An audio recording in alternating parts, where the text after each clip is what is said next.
Maya payaldo po ning Ginu, ini po ing panibayong dake ning ke katamong tilamsik at lipato king parokya ng ima. Ngeni po pisabiantaya ing pangalalang na ning tao at ing kasalanang mana. Ing apong Ginu lelang nakatamo para ipakit ing kayang kayapan ampon edake ke katamo ing kayang alang anggang kaligayan king banwa.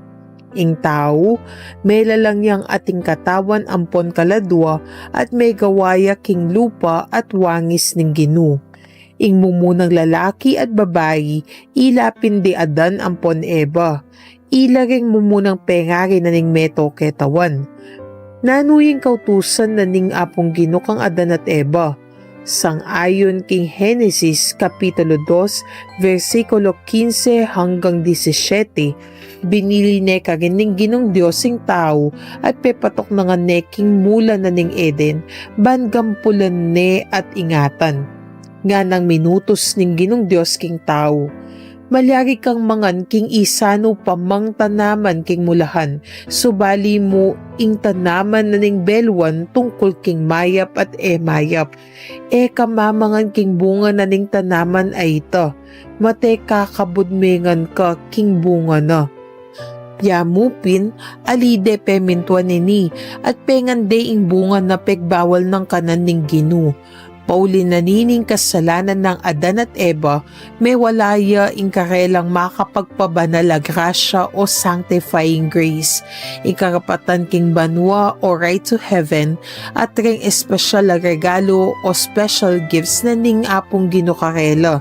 Malyari nung mate, makaranas pa magkasakit at mas malapit king tuksuning marawak at pelakwan nala ning Ginu king hardin ning paraiso o Eden.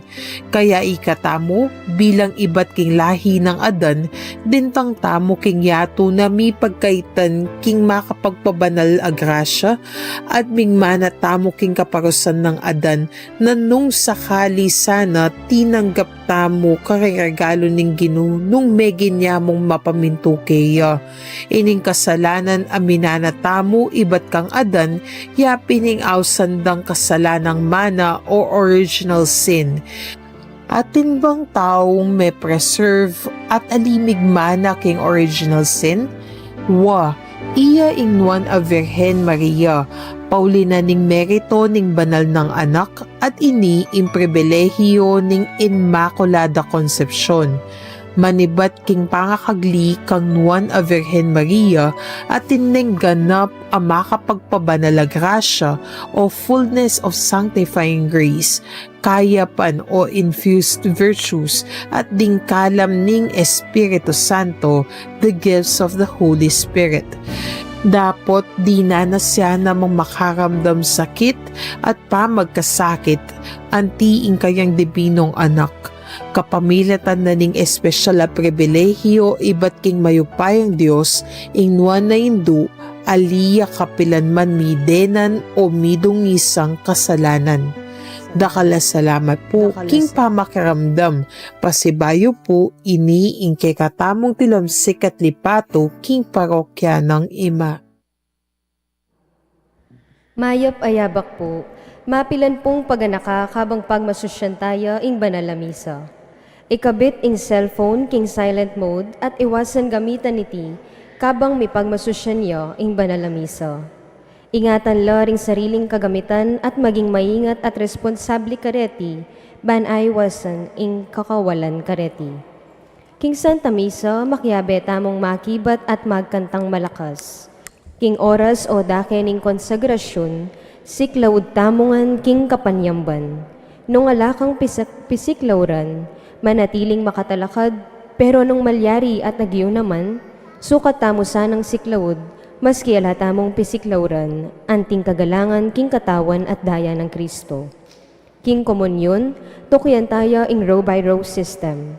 Panayan talang manantabe din kaya katamong asherets. Nung tanggap komunyon king gamat, pitumpakan la ding makapalad agamat, kay liba boning wanan, tulid ning kaya kang salo. Panayan amilageya ing banalawas tiya king palad, kwananingos tiya king wananagamat at agad yang isubo. Ingatan ingalang mugmug ning katawan ng Kristo ing mitagan karinggamat. Malyariya mo rin tanggapan ing banalawas siya, king dila. Nung eka makasadyang makinabang, pauli ning alika pamengong pisal at para karing anak na alipati ng pamakinabang, pikuros na ring gamat king kekang takde, dane ning kekang salu, at duko ka king ministro bantanggap bendisyon. Kaya rin na ning misa makiabeta mong magkanta king pamupus adalit at alita pa mo luluwal o mamako agad. Papanatilyan tamo ing kalinisan king kilub na ning pisamban. Katataulian, nung atin papabless sacramentals o devotional agamit, miki birthday o miki anniversary, kay bat na po ning misa lumapit na mo king arapan, lalam ning sanktuaryo, at alita na mamanik o dadalan king sanktuaryo. Dakal pong salamat.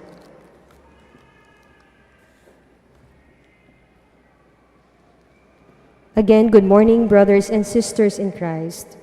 Today is the third Sunday in Ordinary Time. Let us greet in the person of our Mass presider, Reverend Father Joseph Mary D. Bacay.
the Father, and of the Son, and of the Holy Spirit. Amen. The grace of our Lord Jesus Christ, and the love of God, and the fellowship of the Holy Spirit be with you all. And with your spirit. Good morning, my dear brothers and sisters. Our Sunday liturgy for today is the third Sunday in Ordinary Time. And also in the Philippine Church today, we are celebrating National Bible Sunday. And for the many times that we have not given importance and value as the Word of God is being preached to us, let us now call to mind those moments, and we beg the Lord for pardon and strength. You were sent to heal the contrite of heart. Lord, have mercy. Lord, have mercy. You came to call sinners. Christ, have mercy. Christ, have mercy. You are seated at the right hand of the Father to intercede for us. Lord, have mercy. Lord, have mercy. And may Almighty God have mercy on us, forgive us our sins, and lead us to everlasting life. Amen. Gloria in excelsis Deo.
Let us pray, Almighty and ever-living God, direct all our actions according to your good pleasure, that in the name of your beloved Son, we may abound in good works.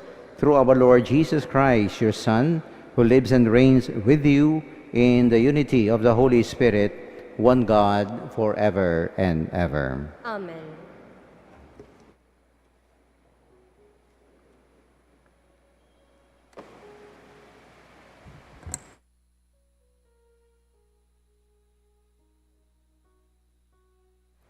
A reading from the book of the prophet Isaiah.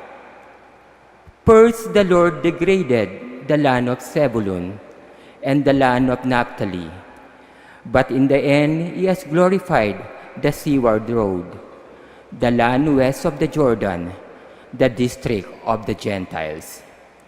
Anguish has taken wing, dispelled its darkness. For there is no gloom where but there was a distress. The people who walk in darkness have seen a great light. Upon those who dwelt in the land of gloom, a light has shone. You have brought them abundant joy and great rejoicing, as they rejoice before you as at the harvest, as people make merry when dividing spoils. For the yoke that burden them, the pole on their shoulder, and the rod of their taskmaster. You have smashed as the day of Midian. Word of the Lord. The Lord is my light and my salvation.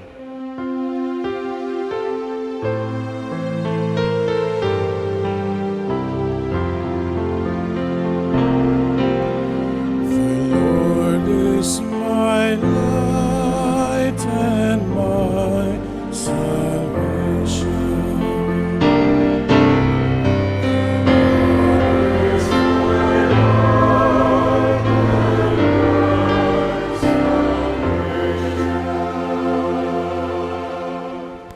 The Lord is my light and my salvation. Whom shall I fear? The Lord is my life refuge. Of whom should I be afraid?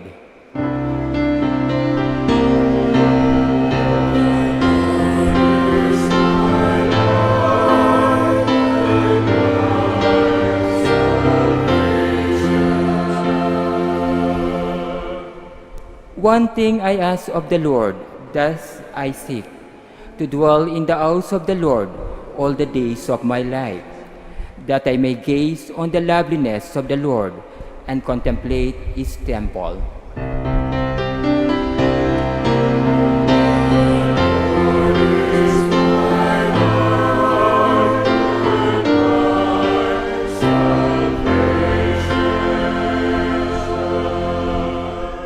I believe that I shall see the bounty of the Lord in the land of the living. Wait for the Lord with courage. Be stout-hearted and wait for the Lord.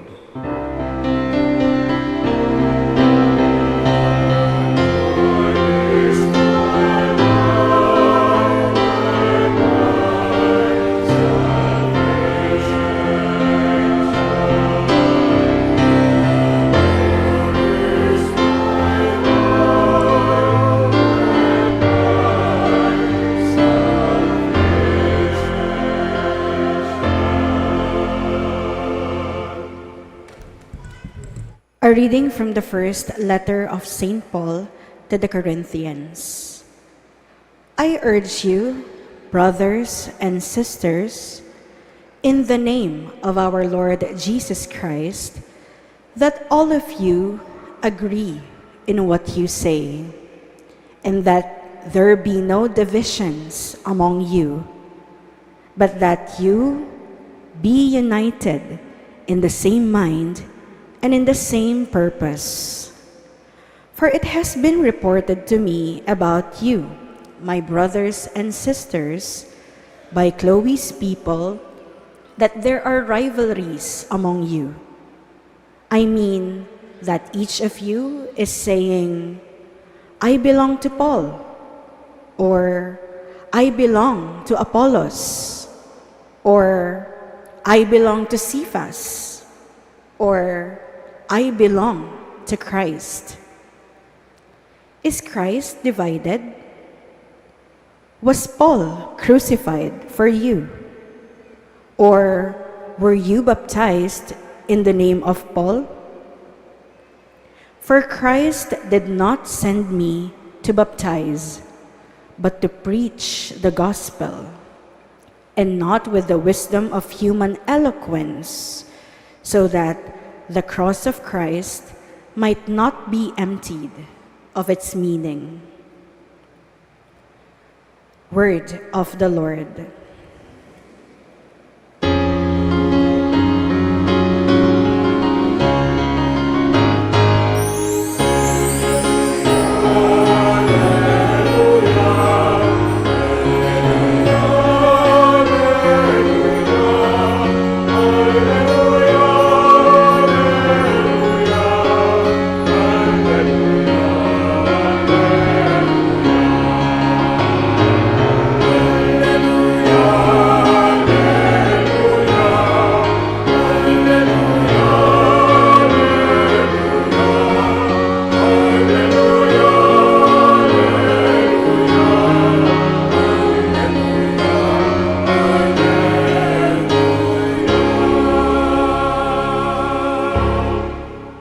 Jesus proclaimed the gospel of the kingdom and cured every disease among the people.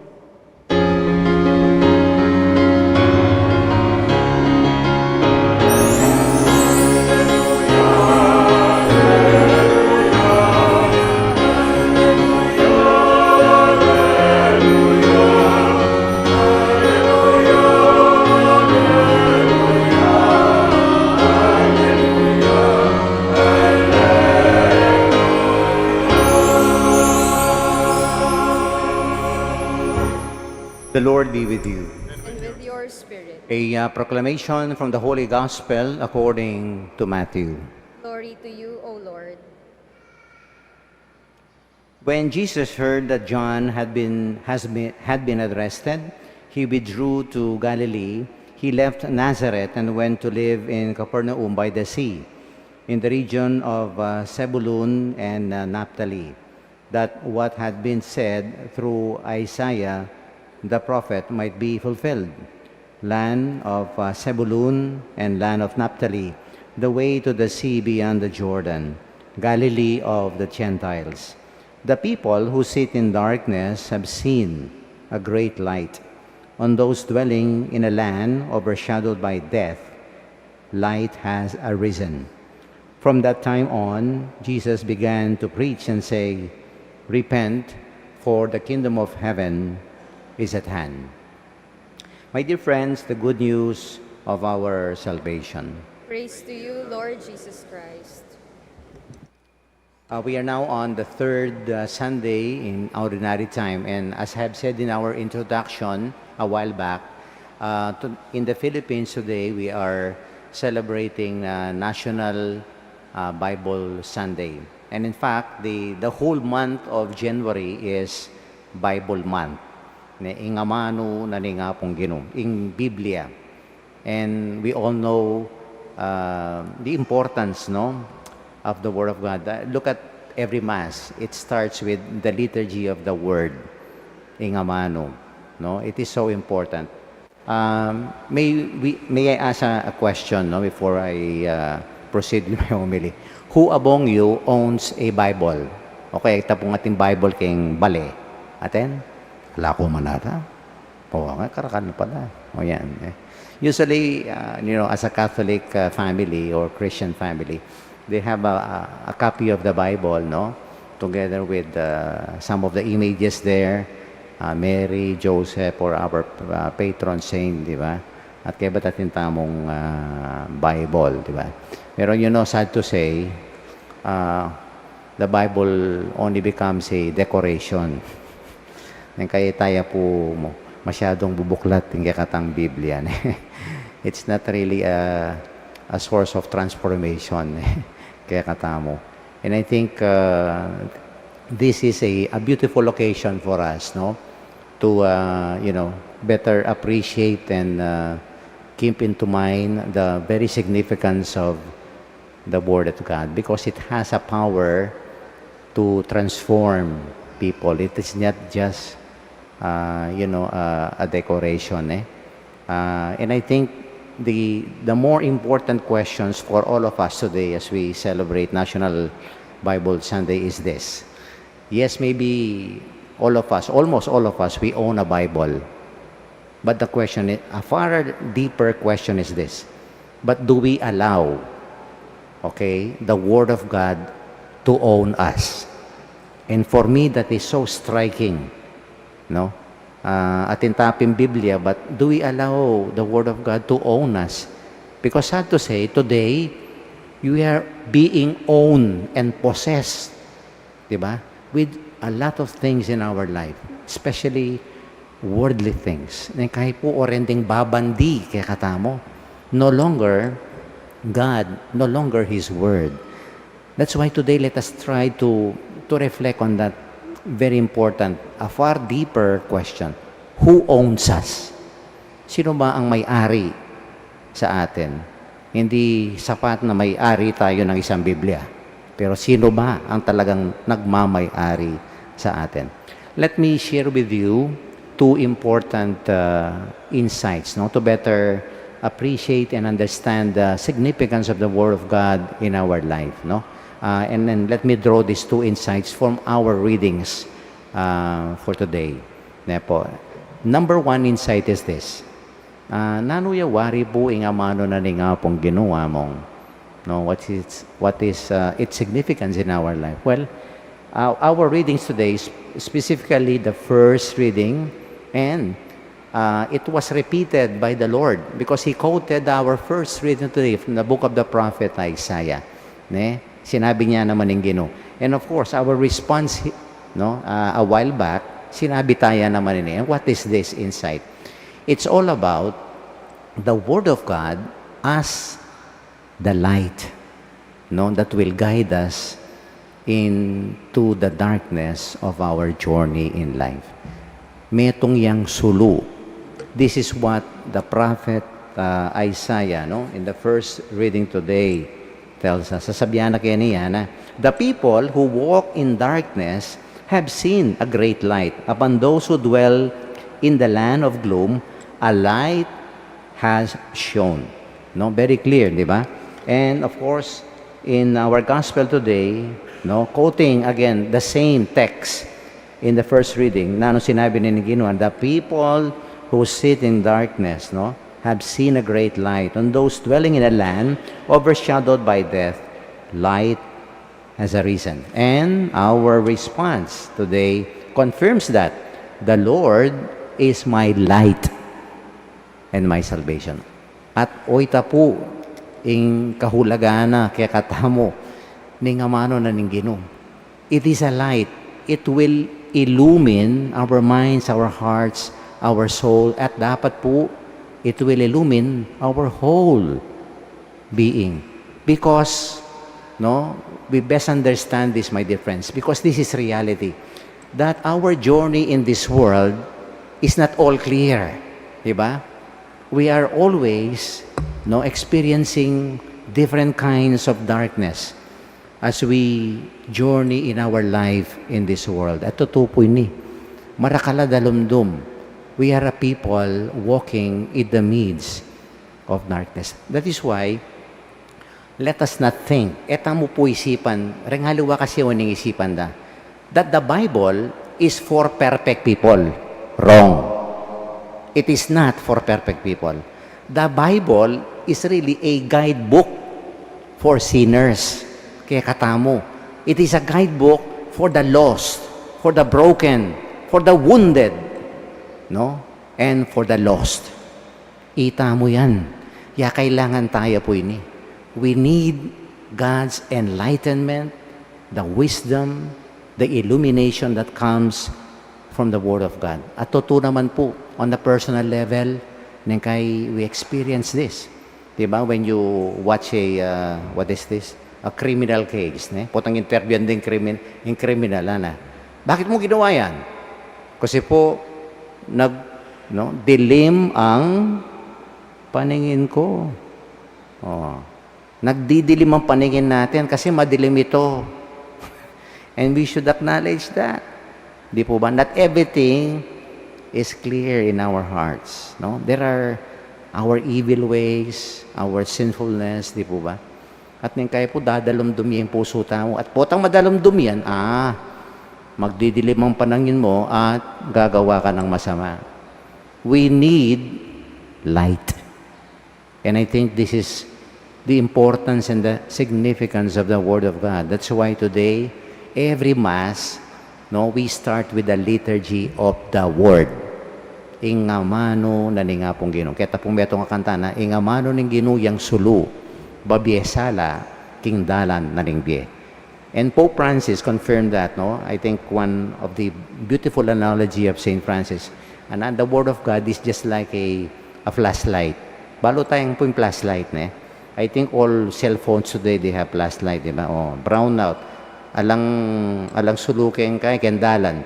So you get your cell phone there, and then, of course, you have the flashlight there. Notice this. The flashlight will not remove all the darkness. No. It will not. No, inanong gawa na po ng flashlight? At least, you can see the path. Diba? In front of you. You can watch your step. Oh, eka bitombaken, eka po, diba? Manabo nung ating kulkul ken. At least, that light of the flashlight is enough for us to reach our destination.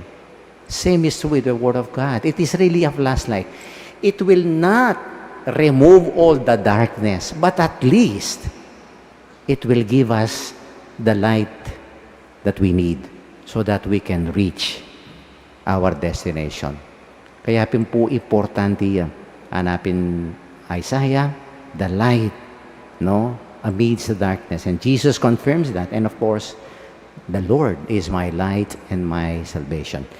Second insight, the Word of God is not only a light to guide us, no, in our dark journey in this world, but also, this is based from the second reading today, that, no, the Word of God, my dear friends, no, if we allow it to work in us, no, it is actually a bond that unites us. Metong yan pong bunga talaga na potang pakiramdaman tayo, pilalasan tayo nga mano ng Ginoo, it will unite the Christian community. Its fruits is all about unity, reconciliation. And this is what St. Paul today is telling us. You know, if you have listened attentively to the second reading today, Paul is really frustrated because when po fake news at yan dimdama naman marites.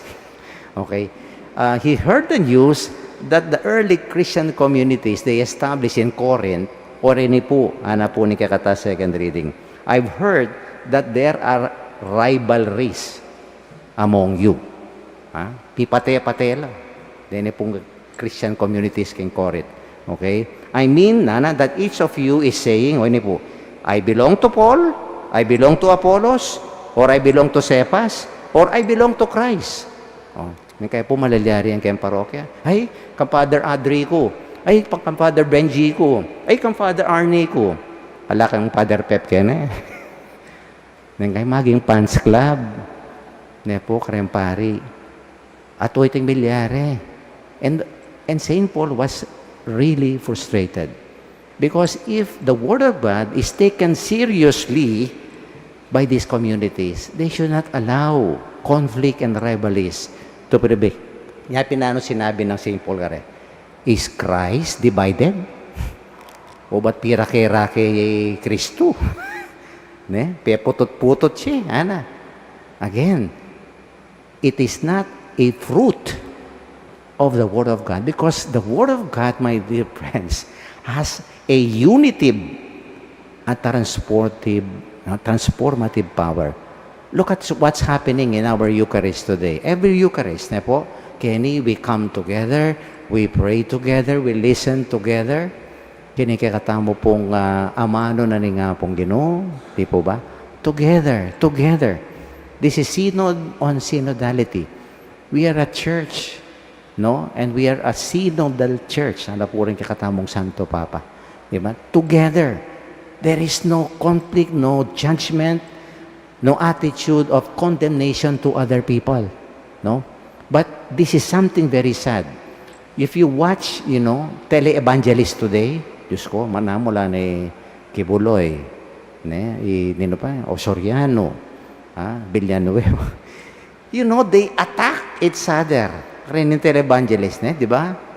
They condemn, judge each other. That is not a true religion. And all of these tele-evangelists, they are using the Word of God. My God.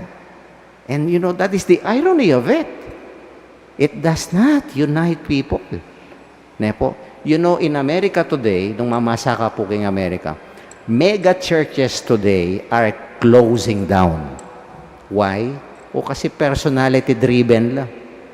No, they just idolize that itang karelang superstar there, and they have this singing. They appeal to the emotions of people, but there is no internal transformation. Kareni, that's why today they are closing down. I think big churches in America because they do not have that commitment to take seriously the Word of God. It is not an ammunition in Word of God to attack other people. It unites. It should transform the Christian community, and it should build not walls, but bridges. Dapat po itang pamakyugnayan tamo sasalese every time we listen to the Word of God. And that is the fruit of the Spirit, no? The Word of God. To end my homily, I was just reminded by a story, no? There was this one man who asked the priest for confession. Mangumpisal ka. O sige, may kumpisal ka nga mo. Okay? At sinabi na kayong kumpisal na kayong pari, among, I'm a little bit confused. Because you know, Ana, every day I read the Bible. Mamasa ko pong Biblia, doldo. But I'm confused. Until now, Ana, I constantly cheat on my wife. Playboy. Paglokong kepo yung asawa ko, ngayon, pero mamasa akong Biblia mo. Ana. At ano ni pare, o brother, potang kakaking mamasa. Maybe you are a reader of the Word of God, but you do not take to heart the message of the Bible. Kay etaya pibubulayan. We do not keep it. Here, my dear friends, kay lukubyakeni, lumwalyaketa. Po mananabo kayong puso. And not only that, Ana, I think, Ana, you are not really a doer. You're not a practitioner of what you read. Sana ita nga babasa tamo, panikuwanan tamong gawan at daptan. And this is the complaint of so many of us. Diyos ko, yang homily na nga mo. Then kaya po what we need, reminders. Tarandaman yung tamupin, pero gagawan ta kaya? That is the question. It's not enough to read and maybe to listen. We have to reflect. We have to keep it there in our hearts, and later on, allow it to transform us by doing what we heard. Kaya po, kasanting ita, at uy tayong kakatamong gawan, because there is no effect or transformation nung ang katamo po. I will give you a beautiful analogy. Siguro marakal kaya katangge ni mag-maintenance, Tampanulo, kayo makabote la rin. Losardan, Lipitor, Simvastatin, Metformin, karakal din. Every morning, lalawin mo la rin, bote nga rin. Okay. Come to think of this. If every day, lalawin mo nga din bote nga rin, without opening the bottles and without taking the medicine, would you think you will be healed? O dyan dirit. Maulo ka nung lalawin mula mo. Kailangan buklat mula pa rin boti. At kay ba't, inuman may panulo mo.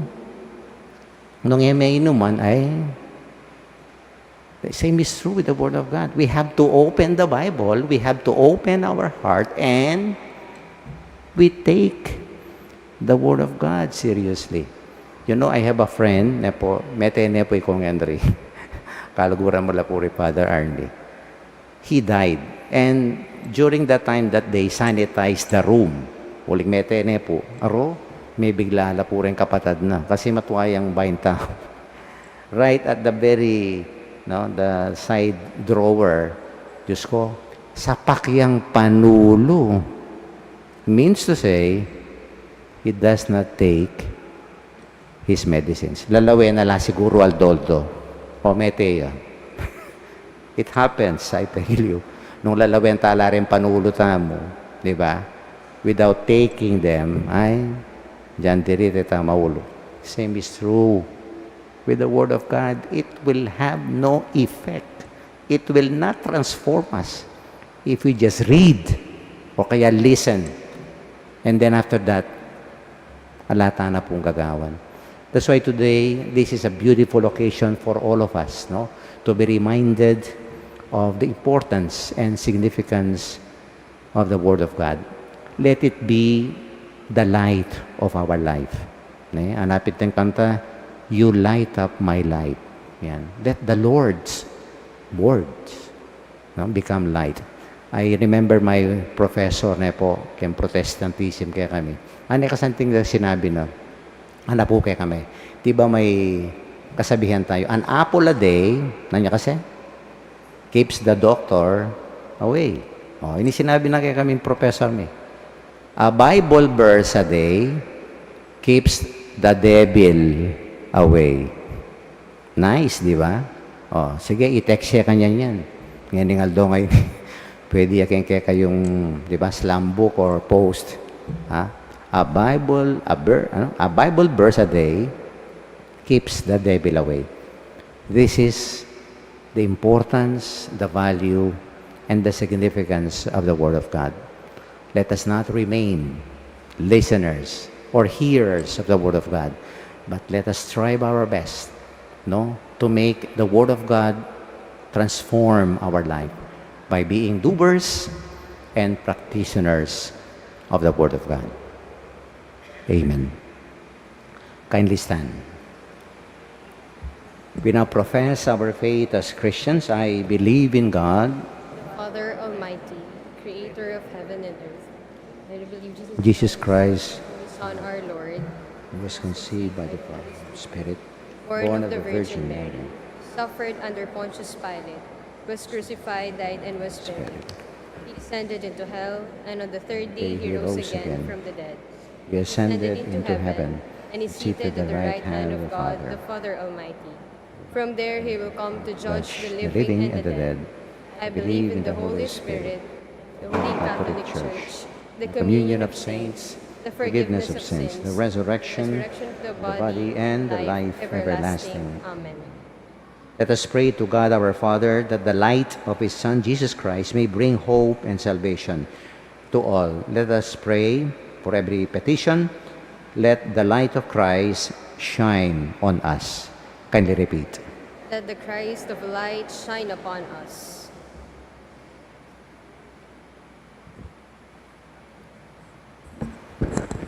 That the people of God may in this world be like a great light shining in the darkness, that they may be men and women and children committed to build up a better world. Let us pray. Let the light of Christ shine upon us. That the leaders of the world may bring rays of hope in the lives of those who suffer by giving justice to the oppressed, human dignity to every person, aid and comfort to those who cannot help themselves. Let us pray. Let the light of Christ shine upon us. That peace and unity may brighten our homes, all our human communities, our nation, and that there may be no polarization in the Christian community. Let us pray. Let the light of Christ shine upon us. That those who search and grope in life may discover Christ as the answer to their quest for love, goodness, and truth. Let us pray. Let the light of Christ shine upon us. That we here and all Christians community may be to all who see us like a light on a mountaintop, guiding people to God's love. Let us pray.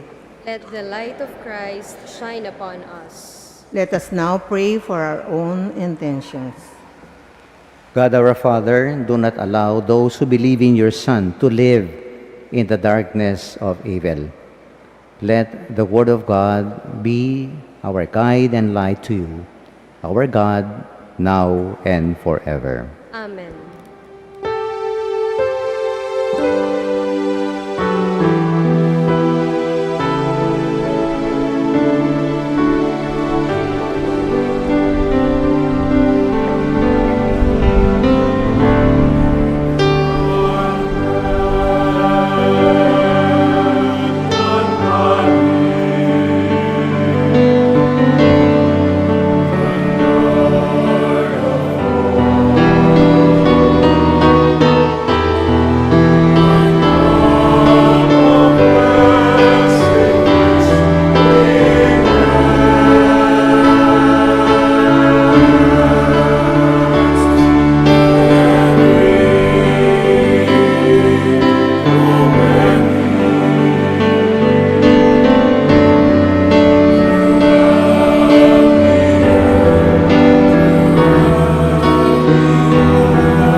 brethren, that our sacrifice may be made acceptable to God, the Almighty Father. May the Lord accept the sacrifice at your hands for the praise and glory of his name, for our good and the good of all his holy church. Accept our offering, O Lord, we pray, and in sanctifying them, grant that they may profit us for salvation through Christ our Lord.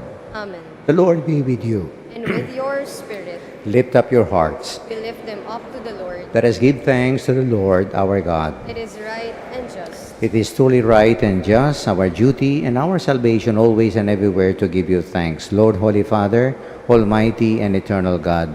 For we know it belongs to your boundless glory that you came to the aid of mortal beings with your divinity, and even fashioned for us a remedy out of mortality itself, that the cause of our downfall might become the means of our salvation.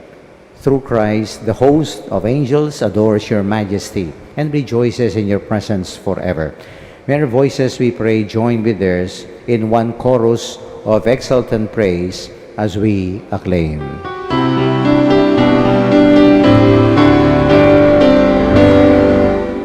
Holy, holy, holy, Lord God,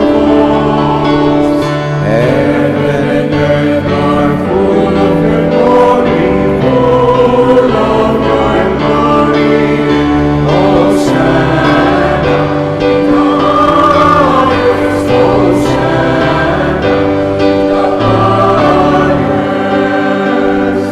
Blessed is he who comes in the name of the Lord. Hosanna in the highest, Hosanna in the highest, Hosanna in the highest, Hosanna in the highest.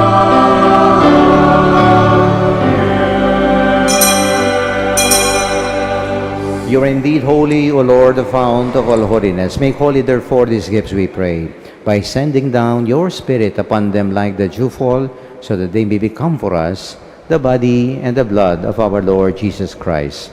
At the time he was betrayed and entered willingly into his passion, he took bread, giving thanks, broke it, and gave it to his disciples, saying, "Take this, all of you, and eat of it. For this is my body, which shall be given up for you."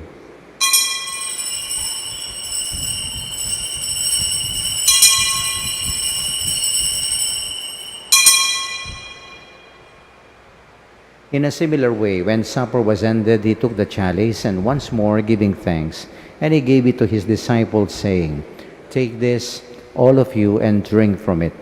For this is the chalice of my blood, the blood of the new and eternal covenant, which will be poured out for you and for many for the forgiveness of sins. Do this in memory of me."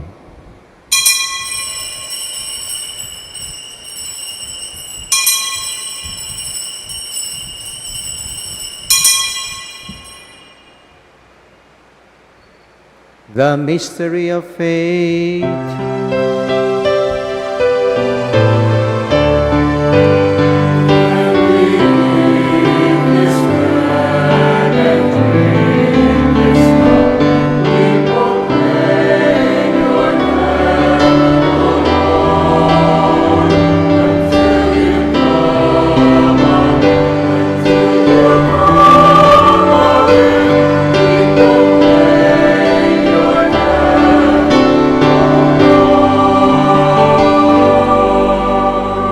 Therefore, as we celebrate the memorial of his death and resurrection, we offer you, Lord, the bread of life and the chalice of salvation, giving thanks that you've held us worthy to be in your presence and minister to you. Humbly we pray that partaking of the body and the blood of Christ, we may be gathered into one by the Holy Spirit. Remember, Lord, your church spread throughout the world. Bring her to the fullness of charity, together with Leo the 14th, our Pope, Florentino, our Archbishop, Pasiano, our Bishop Emeritus, all the religious, and all the clergy. Remember our brothers and sisters who have fallen asleep in the hope of the resurrection, and all who have died in your mercy. Welcome them into the light of your face. Have mercy on us all, we pray, that with the Blessed Virgin Mary, Mother of God, with Saint Joseph, her spouse, with the blessed apostles and all the saints who have pleased you throughout the ages, we may merit to be co-heirs to eternal life and may praise and glorify you through your Son, Jesus Christ. Through him, with him, and in him, in the unity of the Holy Spirit, all glory and honor he shows, Almighty Father, forever and ever.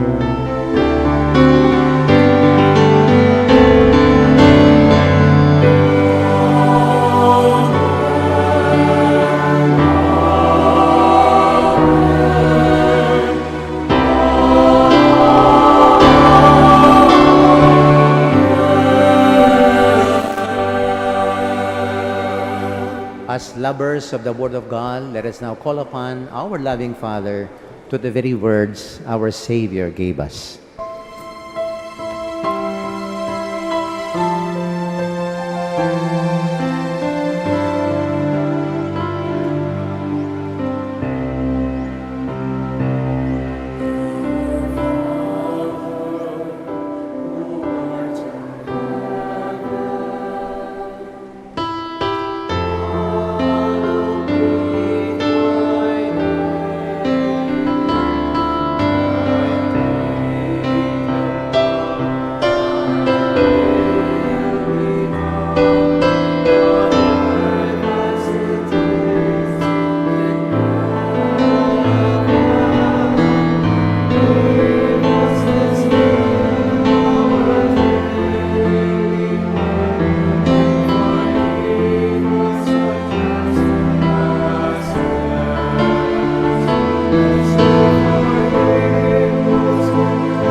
Lord Jesus Christ, you said to your apostles, "Peace I leave you, my peace I give you. Look not on our sins, but on the faith of your church, and graciously grant her peace and unity in accordance with your will, you who live and reign forever and ever." Amen. The love and the peace of the Lord be with you all. And with your spirit. Let us now offer each other the sign of peace. Kapayapaan po kay katamuan. Peace be with you.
My dear friends, in front of us is our Lord Jesus Christ, the Lamb of God, the Word made flesh. Happy are we and are ready to receive Him in this Holy Communion. Lord, I am not let the word be worthy received. that you should enter under my roof, but Only only say the word, and my soul shall be healed. The body and blood of Christ bring us all to everlasting life. Amen.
Let us pray. Grant, we pray, Almighty God, that receiving the grace by which you bring us to new life, we may always glory in your gift through Christ our Lord. Amen. Lukluk tamo po sagli. Kapabaluan po, mumuna malyarita na lang dalan ding lumang palaspas ame bendisyon king milabasan a Domingo de Ramos. Malyari lang lakwandeti king opisina ning parokya o malapit king bukana ning pisamban. Katatawlian para karing kayanakan alalaki ang magnasang magpari o sumubok king biye pa magpari o king biye seminaryo. Panagkat ning kakatamong parokya ring entrance examination king Mother of Good Counsel Seminary king San Fernando, Pampanga. Maganap lareting entrance examinations kilubding hanggang Sabado ning Pebrero, alas 7 ning Abak. Karing interesado malyaring makipag-ugnayan king Parish Vocation Committee apani mo na ng Brother Paulo Velasquez o kaya naman king opisina ning parokya. Pasibayo po kaya rin na ning misa, makiyabeta mo magkanta king pamupus adalit at alita pa mo pululwal o mama ko agad. Dakal pong salamat. Talakad tapo. The Lord be with you. And with your spirit. Kindly bow your heads for God's blessing. Go and take the word of God with you, that it may shine as a light in the world. Speak with your lives His message of hope and joy, and show by what you are and do that Christ is alive in you. And may Almighty God accompany you and bless you, the Father, the Son, and the Holy Spirit. Amen. We have celebrated the Eucharist. Go now in peace and always walk in the light of Christ. Thanks be to God. Palakpang po natin ang Panginoon. No?